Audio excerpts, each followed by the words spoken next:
আপনারা অবশ্যই ইলিশ ভাপা রান্না করেছেন, তবে এই পদ্ধতিতে ইলিশ ভাপা রান্না করলে খুব তাড়াতাড়ি এবং খুব সুস্বাদু লাগবে।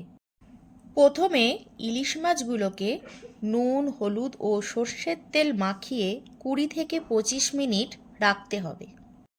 এরপর একটি গ্রাইন্ডার জারে স্বাদমতো কাঁচা লঙ্কা, 1 টিস্পুন সাদা সর্ষে, 2 টিস্পুন কালো সর্ষে ও 2 টিস্পুন পোস্ত, অল্প একটু লবণ দিয়ে এবং পরিমাণ মতো জল দিয়ে পেস্ট বানিয়ে নিতে হবে।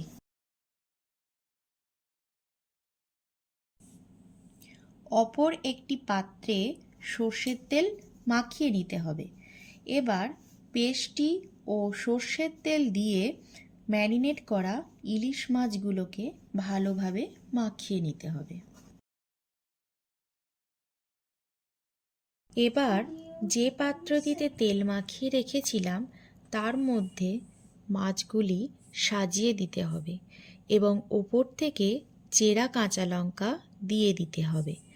আমি এখানে চিনি ও কালো জিরে ব্যবহার করিনি, আপনারা চাইলে দিতে পারেন। এগুলির ওপরে 1 চা চামচ সর্ষের তেল ছড়িয়ে দিয়ে পাত্রটির মুখ বন্ধ করে দিতে হবে। একটা কড়াই নিয়ে নিলাম, যার মধ্যে একটা স্ট্যান্ড রেখে পরিমাণ মতো জল দিয়ে দিলাম। জলটা যেই ফুটতে থাকবে তখনই টিফিন বক্সটা বসিয়ে দেব। এই সময় ফ্লেমটাকে মিডিয়াম টু লোতে রেখে তারপর ঢাকা দিয়ে 20 থেকে 25 মিনিট রান্না করব। ঠান্ডা হলে টিফিন বক্সের ঢাকা খুলে ফেলবো। ইলিশ ভাপা আমাদের একদম রেডি।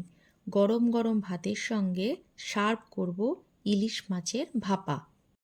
রেসিপিটা যদি আপনাদের ভালো লাগে তাহলে লাইক, শেয়ার অ্যান্ড সাবস্ক্রাইব করবেন।